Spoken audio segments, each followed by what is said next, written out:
Relacionamentos saudáveis nascem de mulheres que se amam. Esse é o podcast de hoje, dando voz a elas. Aguardamos vocês nas nossas redes sociais. Estamos aqui com a convidada Mônica Fernandes para trazer um pouquinho desse tema para nós. Oi, Mônica, tudo bem? Prazer estar aqui com você, falando sobre mulheres, meu assunto preferido. Sua cara. Mônica, muito obrigada por estar aqui com a gente hoje, trazendo seus conhecimentos. Eu que agradeço. Me fala um pouquinho sobre a sua formação, Mônica. Então, sou professora de teatro, minha primeira formação, e a partir daí comecei a conviver muito com pessoas, né?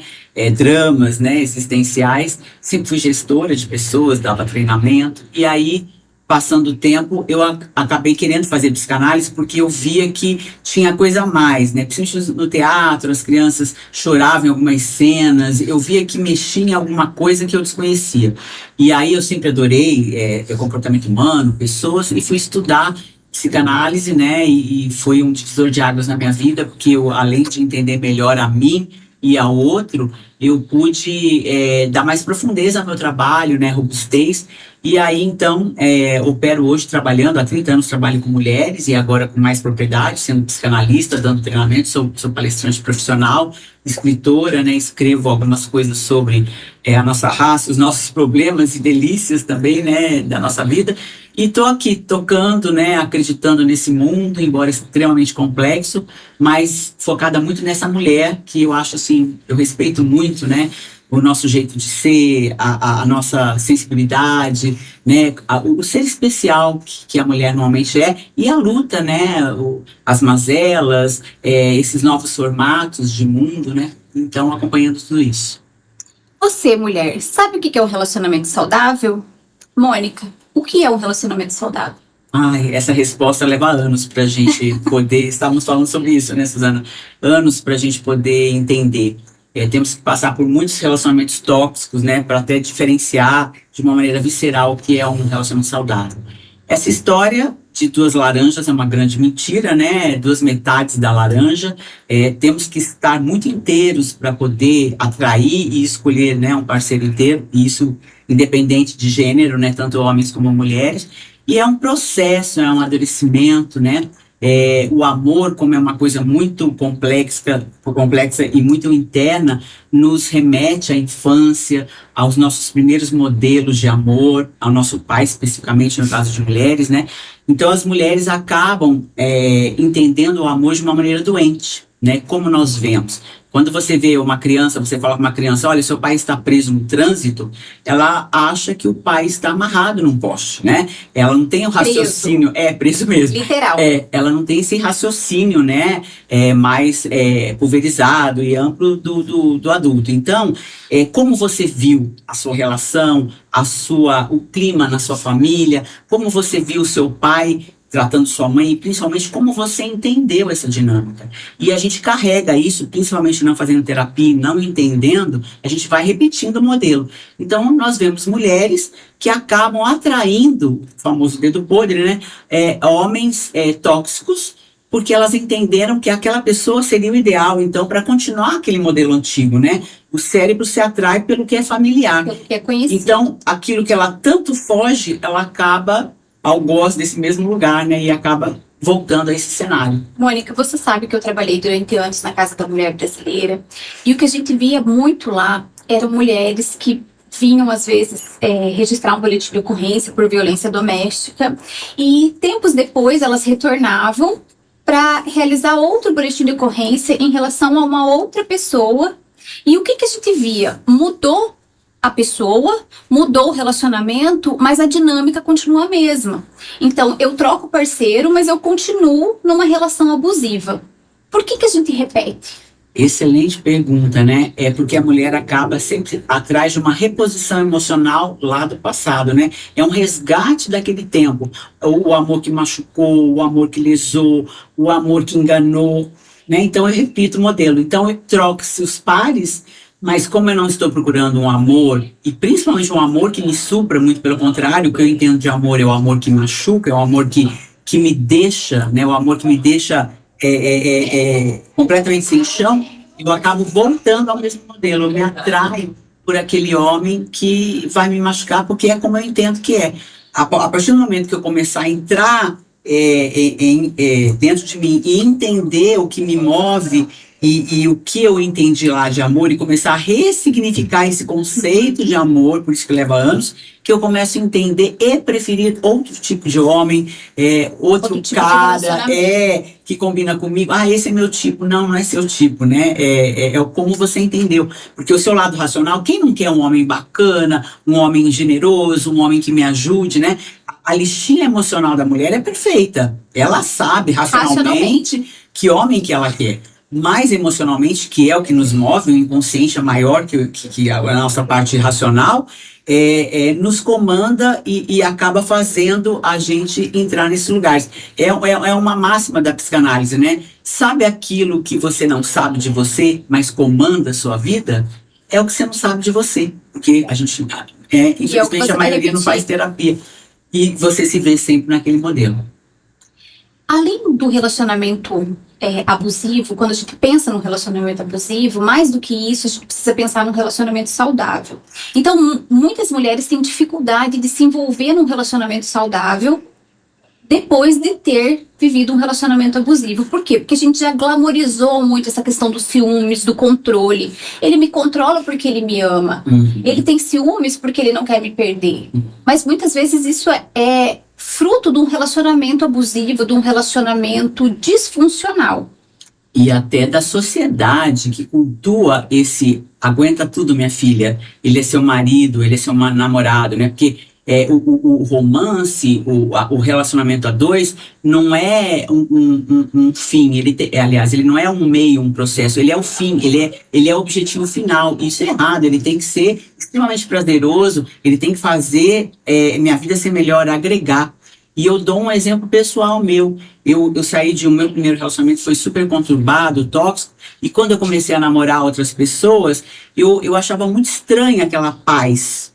Né? Eu acabava, hoje eu sei, né, porque eu faço terapia, eu acabava provocando brigas, climas assim extremamente conturbados, porque para mim aquilo era amor, era normal. A coisa plácida, a coisa calma, para mim era tediosa. E esse cara não gosta de mim, não. Então, quer dizer, eu estava totalmente enganada sobre o conceito do amor. Se ele não tem ciúme, se ele não te controla, é porque ele não ama você. E uma outra coisa que nós estamos vendo hoje muito complexa, Suzana, é o papel do homem nesse lugar. Esse aumento incrível de feminicídios, primeiro porque a mulher está denunciando mais, segundo porque todo mundo tem uma câmera na mão, e terceiro, o homem não sabe mais onde ele ficar.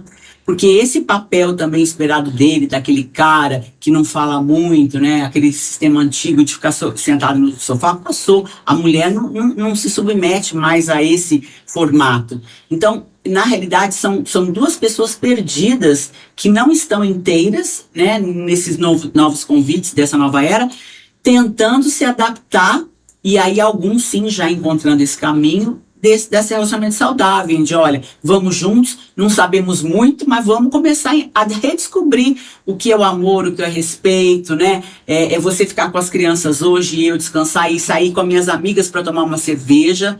São coisas meio novas no mundo em termos de humanidade. Há quantos anos existe esse modelo? Homens que optam em ficar em casa e a mulher trabalha. São novos formatos. É o homem desconstruído, como a gente fala, né? Então, são novos experimentos para essa relação saudável acontecer. Mas tem que ter muita verdade. Eu vejo isso, e isso eu acho muito saudável.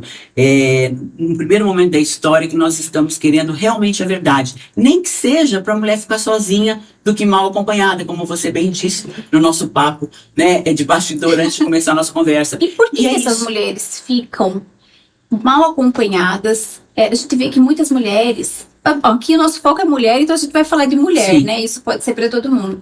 Mas muitas mulheres, elas emendam um relacionamento atrás do outro, como se fosse para tapar um buraco. Eu não posso ficar sozinha. Que prejuízo isso traz para a mulher e por que a mulher busca isso? A gente tem ainda nas nossas células, dessas gerações anteriores, de que é um fracasso a mulher estar sozinha. Lembra aquela história? Vai ficar pra titia. Era o pior que podia acontecer conosco, né?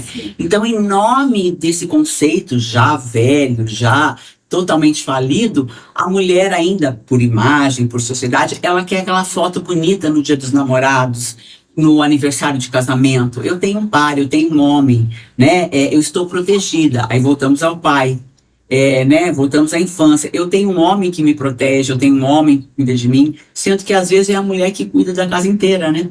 Muitas das vezes. Quando a gente fala até de violência doméstica, a gente vê que muitas mulheres, muitas vezes falam sobre a necessidade financeira, o apoio, mas a realidade é que a gente vê que essa dependência é muito mais emocional do que financeira, porque tem mulheres que sustentam seus parceiros, sustentam os filhos e permanecem em relações abusivas. Tanto é que hoje o chefe da família, né, passou aí para uns 51, 52% mulher. Então já até passou a metade, né? Quer dizer, estamos aí, mais, votamos também, colégio eleitoral, a mulher tem mais volume, né? 3 milhões de mulheres a mais no Brasil do que homens. Então a mulher acaba finalmente sendo a maioria, mas ainda com ideias tacanhas de como ela foi educada, né? Eu acho assim que é secular isso, né? Política não é coisa para mulher, você obedeça ao seu marido. A religião também, que é um grande freio. Pastores que chegam mulheres lá, pastores e padres, não estou falando só, né, de um tipo de religião, qualquer uma, que chegam para confessar, olha, meu marido ontem me espancou, olha, filha, tenha paciência, e ele teria que denunciar na delegacia da mulher, na Casa da Mulher Brasileira, né?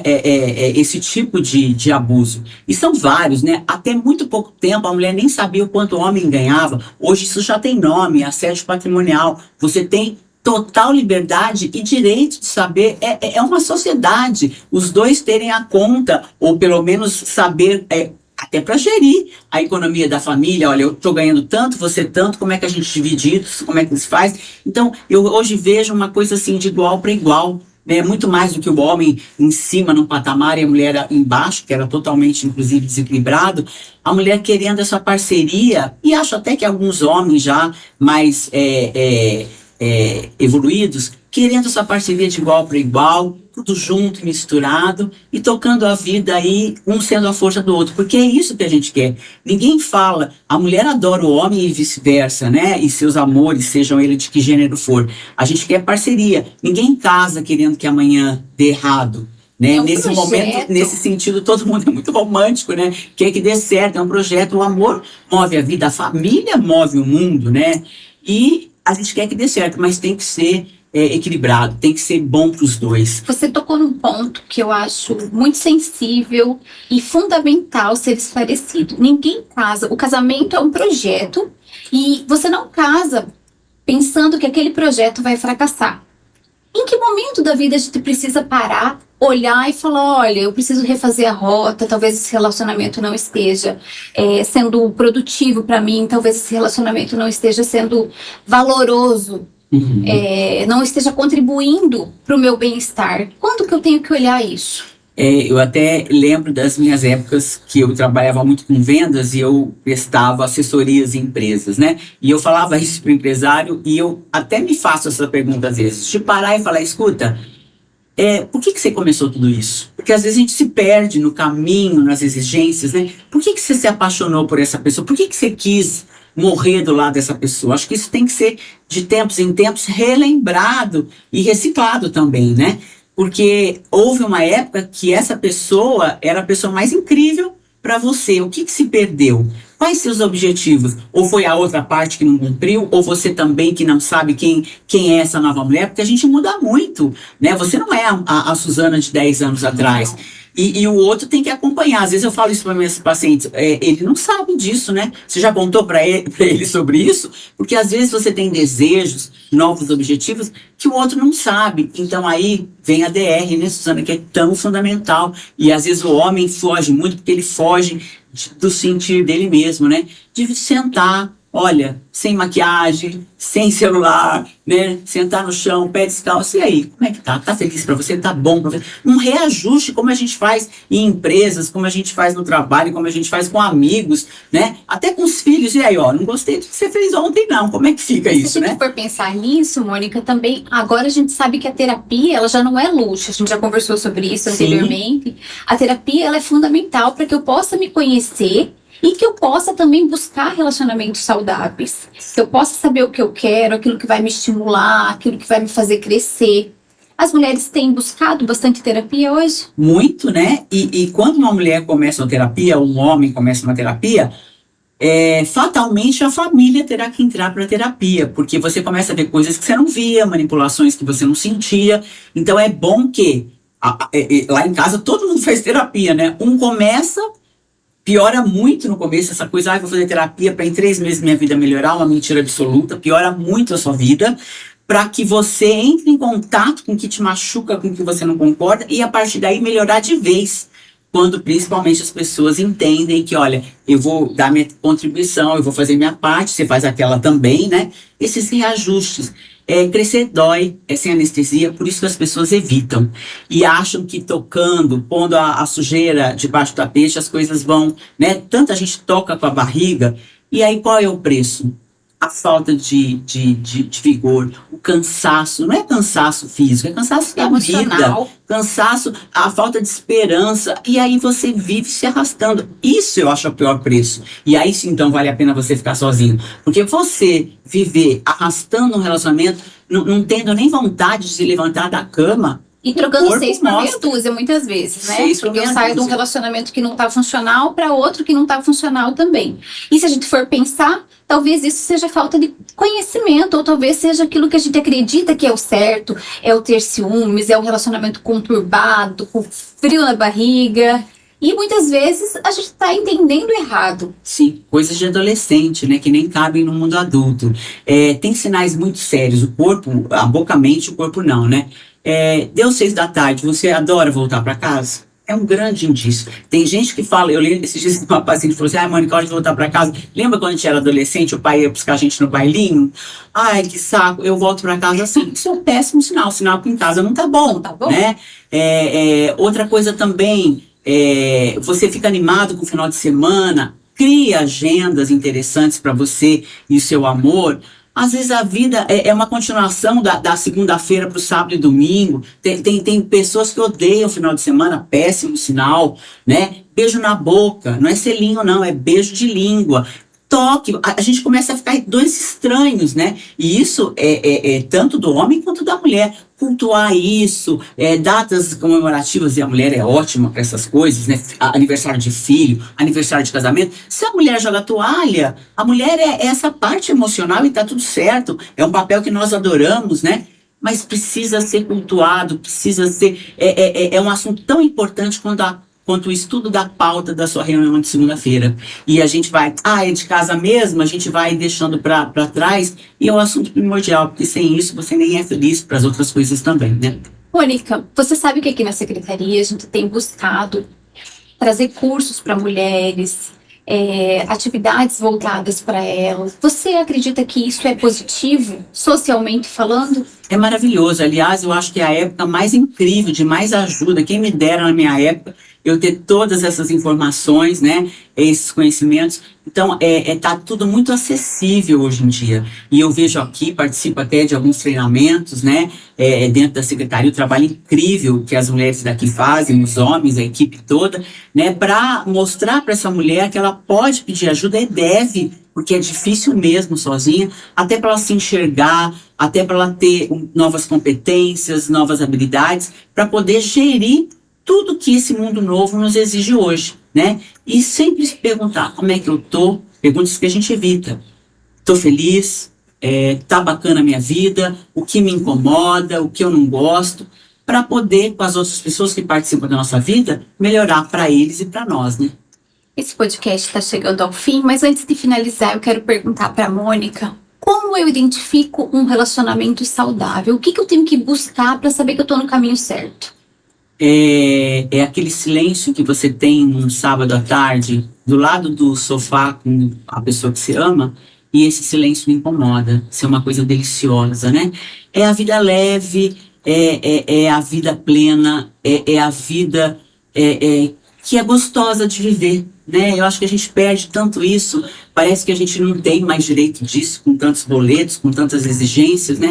Mas tem que ter aquele momento leve. Eu acho que isso é um indício tão bom, esse contentamento, esse orgulho que eu tenho da família que eu estou formando, do homem que eu amo e da mulher que eu amo, enfim, você tá inteiro naquele relacionamento, não pela metade, né? E aquela coisa não dando certo, você se sentindo não mais preenchida e vice-versa, isso também terminar de uma forma bacana, né? Foi uma pessoa que você amou. Eu fico muito triste isso. Eu tenho uma alma meio de casamenteira desde pequena.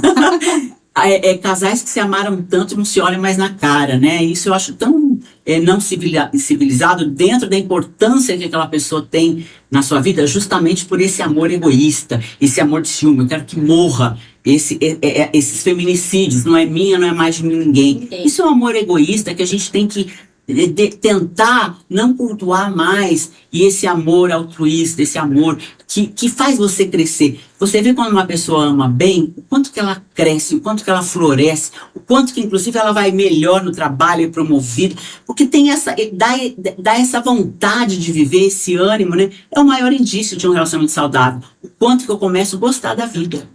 Você falando isso, eu até quero deixar um recado para as nossas mulheres, para a gente não se comparar nas redes sociais. A gente vê muitos casais perfeitos, muitas amizades perfeitas nas redes sociais, mas a gente sabe que aquilo é um simulacro. Eu vou fazer uma foto bonita, eu vou fazer um vídeo bonito, mas muitas vezes a minha vida está totalmente conturbada, está totalmente disfuncional. Então não se compare, busque ajuda, vem aqui até a Secretaria Executiva da Mulher, a gente está de braços abertos para te atender, e aproveite o nosso conteúdo do podcast, que traz muita ilustração do seu dia a dia e de como você pode se tornar uma pessoa mais feliz, mais saudável. Mônica, muito obrigada pelas suas dicas, pelo seu conhecimento, por estar aqui com a gente, compartilhando a sua história, a sua experiência. Obrigada, adorei. Isso é assunto para um novo podcast, hein? Que você falou aí, profundíssimo, né? Da foto editada, dessa mentira de 5 segundos, né? No meio do meu dia todo, né? E as pessoas se comparam e aí são muito infelizes. Seja feliz, se cuide, mulher. Vem pra cá, né? Esperamos vocês nas redes sociais. Um beijo e até mais. Tchau. Nossa, essa mulher floresceu agora. No final, Excelente dica. Nossa, agora ela se soltou, né?